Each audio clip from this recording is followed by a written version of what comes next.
Jérôme Kerviel qui est avec nous en direct par téléphone. Bonjour, merci d'être avec nous ce matin sur iTélé. Hier, au moment où a été annoncée cette décision, vous avez dit qu'il s'agissait d'une victoire.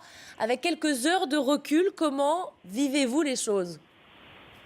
Toujours de la même façon, je savoure cette journée d'hier qui est vraiment magique et qui vient de faire basculer le dossier dans une autre dimension. C'est-à-dire qu'aujourd'hui, c'est le dossier Société Générale qui s'ouvre.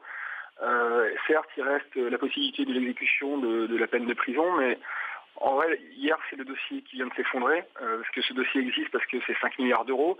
Aujourd'hui, ces 5 milliards d'euros viennent d'exploser. Il reste effectivement la peine de prison, mais au moins ça ouvre la voie à une expertise que je demande depuis 6 ans et qui n'a jamais été faite et qui m'a toujours été refusée. Donc c'est un nouveau dossier qui commence aujourd'hui et je suis confiant sur l'avenir et je suis prêt à engager le combat sur le temps qu'il faudra.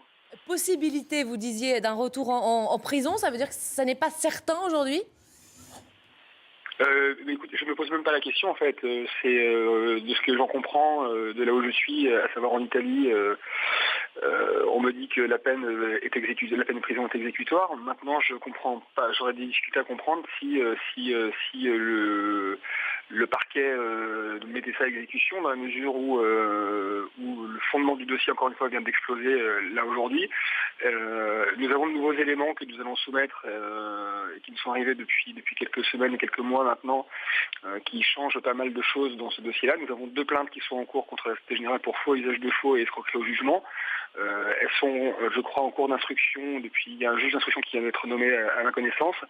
Donc voilà, les choses sont en train de bouger dans le bon sens. Je suis heureux parce qu'enfin, au bout de 6 ans, la justice a cessé de s'égarer dans ce dossier-là. Jérôme Kerviel, la justice, on vient de le dire, a confirmé votre retour en prison, qui est désormais inéluctable. Comment est-ce que vous vous préparez à cette échéance ? J'y pense pas, là je suis sur les routes, j'y pense pas du tout. S'ils veulent venir me chercher, ils viendront me chercher en Italie. Ou alors ils attendront que je rentre à pied de Rome, d'ici 1 ou 2 mois. Je suis pas en fuite, je suis à la disposition de la justice, je cherche pas du tout à fuir, parce que j'ai entendu certains de ses propos se tenir. Je suis totalement à la disposition de la justice s'ils décident d'exécuter la peine. Maintenant je ne changerai pas le plan qui est le mien, à savoir de rentrer de Rome à Paris à pied. Merci Jérôme Kerviel, merci d'avoir été en direct avec nous ce matin sur iTélé. Bonne journée.